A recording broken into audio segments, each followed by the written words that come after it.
Hey guys, how's it going? Hope you're doing well. My name is Crown, and today I'm going to read you some very interesting stories that I hope that you're gonna love. And now, without further ado, let's go!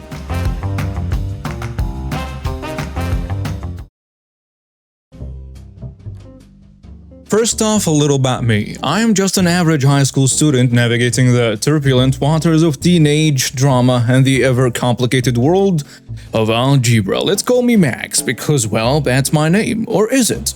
Anyways, let's dive into the story that earned me a spot on this subreddit. It happened on a kind of day that makes you forget your impending math tests and just want to enjoy the simple things in life like swapping memes with your buddies at lunch. And that's exactly what I was doing when the infamous entitled teacher, let's call her Miss Carson, entered the scene. Miss Carson had a reputation for being stricter than a no smartphone policy during exams. So there I was laughing away with my pals when suddenly trouble walked over in the form of Miss Carson's kid. Let's call that brat Lily, because trust me, that's the only innocent sounding thing about her. Lily had a knack for stirring up drama like a pro chef in the kitchen. She says, "Hey Max, my mom says you should give me your pudding cup. She thinks I deserve it more." I blinked, taken aback by this unexpected request. I glanced at my pals, who were equally baffled. This was like a real-life version of a cheesy sitcom setup. Me, confused.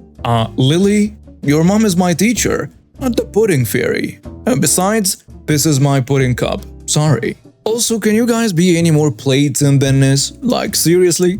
Who walks up to someone and tells him, "Screw you, give me your stuff, I deserve it more"? Like, what? Lily didn't seem too pleased with my response, and I praised myself for the inevitable. "Well, my mom says her students should always be nice to me. It's the rule." At this point, I was caught between a rock and a hard place. On one hand, I didn't want to be rude to Lily, after all, she was just a kid, but on the other hand, my pudding cup wasn't going anywhere. Before I could say anything else, enter Miss Carson, looking like she had just stepped out of a 90s drama TV show. She says to me in a patronizing tone, "Max, Lily is a guest here, and it's only fair that you share your pudding cup with her." My friends exchanged glances, clearly trying to suppress their laughter. If only we had known what was about to happen next. I say politely, "Miss Carson, I understand, but this is actually my lunch, and I'd like to enjoy it myself." Miss Carson's face turned the shade of a ripe tomato. I swear if she had been a cartoon character, steam would have been coming out of her ears. She says angrily, "How dare you speak back to me, young man? You will do as I say." Okay, now things had officially entered the twilight zone. I looked at my friends with wide eyes, not knowing whether to laugh or cry. I say calmly, "Miss Carson, I'm really sorry, but I can't give away my lunch. It's not personal." And that's when it happened. Miss Carson, in all her entitled glory, slapped me across the face. Yeah, you heard that right. She actually smacked me. Me, stunned. Whoa, what the heck? My friends were shocked. I mean, who wouldn't? It was like we were characters in a ridiculous sitcom. Friend 1 shocked but holding back laughter. "Dude, you just got slapped for not sharing your pudding cup." As if on cue, the school security guard appeared, probably thinking there was a fight or something. And trust me, this was way better than any fight. He says, confused, "What is going on here?" Miss Carson pointing at me, "This disrespectful student assaulted my daughter. I demand he be punished."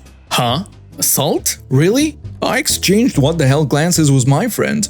This was like a twisted game of who can be the most dramatic. I say, "I didn't assault anyone. She slapped me." The security guard raising an eyebrow. "Is that true?" Friend 1 nodding. "Yeah dude, we all saw it. She slapped him for not giving her his pudding cup."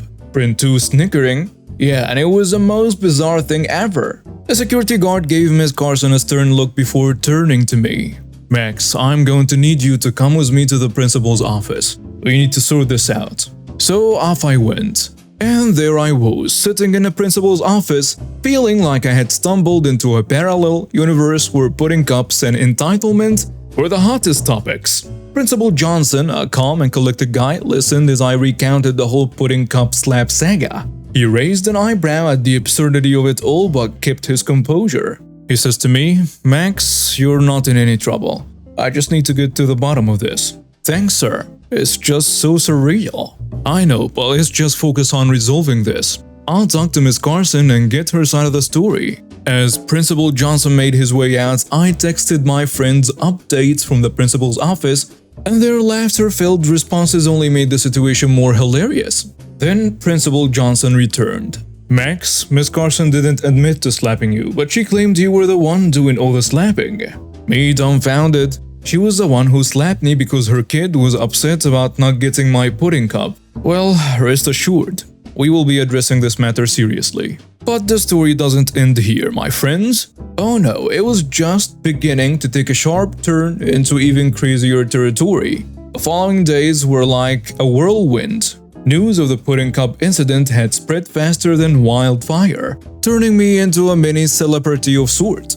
I couldn't walk down the hallway without getting high fives and chuckles from fellow students. Friend number 1 grinning, "Dude, you're the pudding cup legend now." Friend 2 says, "Yeah, move over superheroes, Max is here to defend his snacks." And just when I thought things couldn't get any more surreal, they did. A few days later, as I was discussing homework with my friends in a cafeteria, a police officer walked in, leaving us all wide-eyed. "Max, mind if I have a word with you?" Sure, officer." We stepped aside and I filled him in on the whole story. The officer listened, nodding understandingly. He says, "I'm here because we received a complaint about the incident from Miss Carson. She's claiming that you provoked her daughter and that you're the one who assaulted her." I couldn't believe my ears. This was like a bad soap opera plotline. "Officer, that's not what happened at all. I didn't provoke Lily, and I certainly didn't assault anyone. She slapped me." A few days later, the police completed their investigation. It turned out that there were security camera recordings that captured the entire scene. Lily's attempt to secure my pudding cup and her mother's slap were all caught on tape. The police came back to school, and this time they were accompanied by Principal Johnson.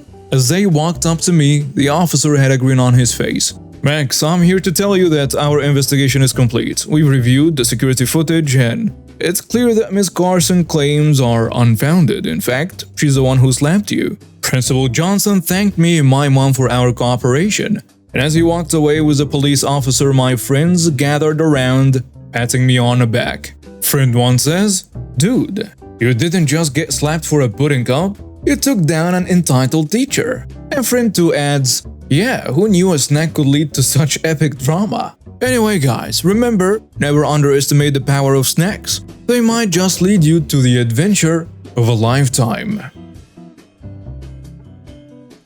Context: I recently moved to a quaint neighborhood with decent-looking houses, neat fences, and well-manicured lawns. Life was pretty good around here, except for one minor detail: the self-proclaimed ruler of our little utopia, Karen.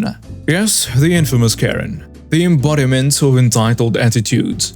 The lady who had a knack for making everyone's life a little less pleasant. Now, as I mentioned, I'd recently moved into this neighborhood with my 2 wonderful German shepherds. Those dogs were more than just pets, they were family to me, and a loyal one at that. They had their share of barking, but it was all in good fun and usually happened when they saw a squirrel or the mailman doing his rounds. Enter Karen. The very first day she spotted my dogs, she made a beeline for me, practically leaving skid marks on the sidewalk. With an air of authority that rivaled the military general, she introduced herself as the beloved president of our homeowners association. As if that wasn't enough, she immediately launched into a tirade about how my dogs were devaluing the neighborhood. I swear, if she could have summoned a soapbox out of thin air to stand on, she would have.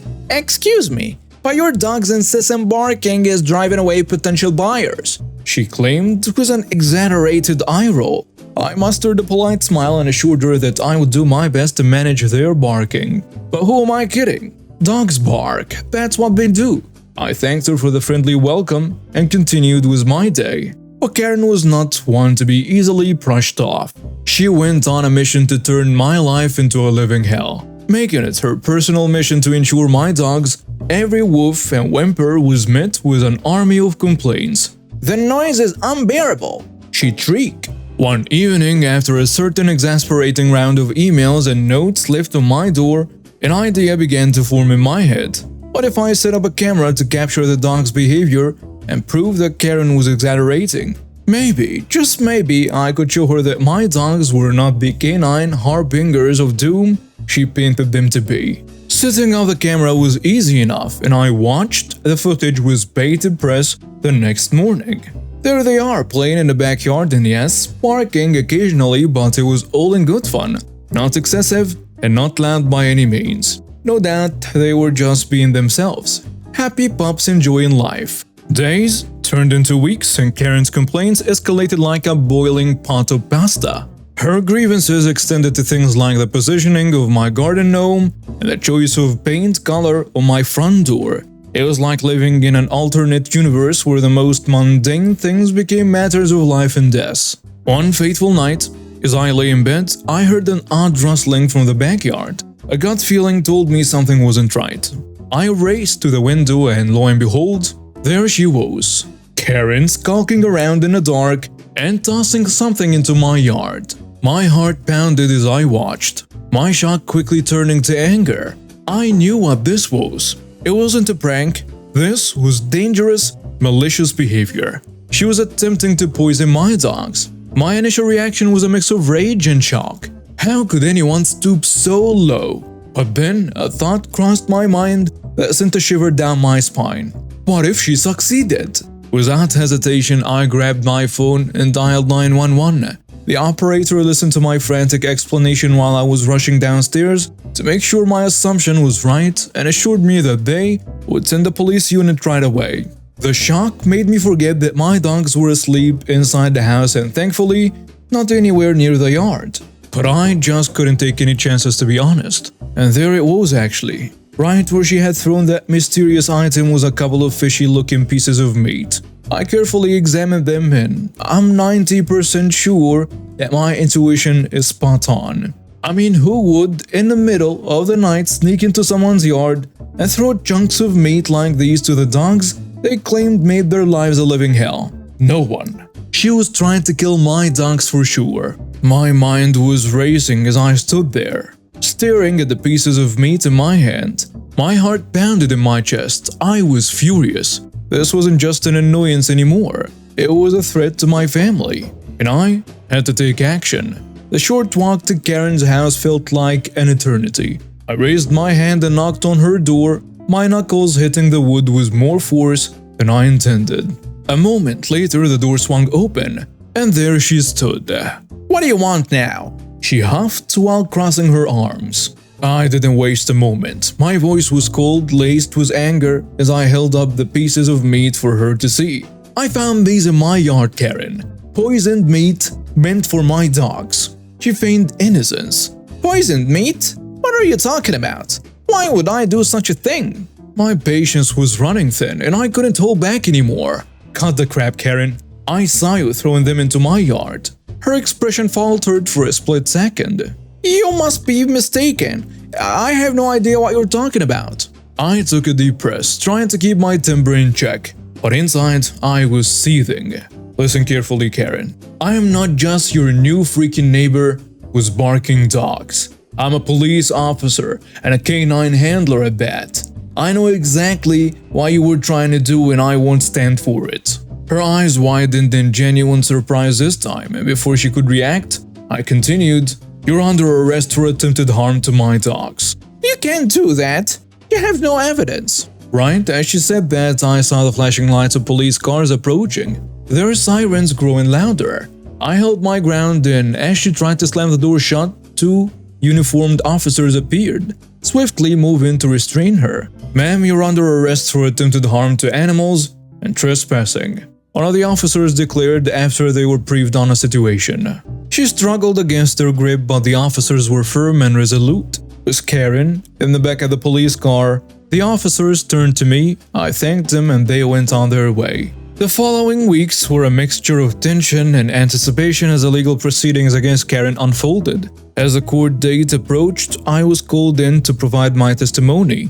The courtroom was filled with a hushed atmosphere as I recounted the events that had transpired. I described finding the tainted meat, my confrontation with Karen, and the subsequent arrest.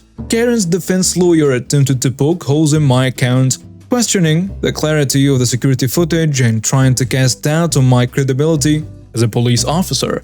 However, the evidence was compelling and the judge seemed unmoved by their attempts. When it was time for Karen to take the stand, she attempted to spin a story of innocence, painting herself as a victim of misunderstanding. Her performance was dramatic, complete with theatrical sighs and feigned shock. But her demeanor didn't seem to resonate with the jury, and it was clear that her actions were catching up to her. Prosecution presented the evidence as well as testimonies from neighbors who had been disturbed by her behavior and complaints. Even some of her fellow Homeowners Association members expressed their concerns about her extreme reactions. It became increasingly evident that her actions were far from justified. And also, just so you know, if the poisoning attempt is deemed to be particularly malicious, intentional, or if it leads to significant harm or death of the animal, it could be treated as a felony. And that's exactly how it was treated. The amount of poison found in those pieces of meat were enough to put down a damn elephant. She didn't mean for them to have some stomach ache or something. She was intentionally trying to end them.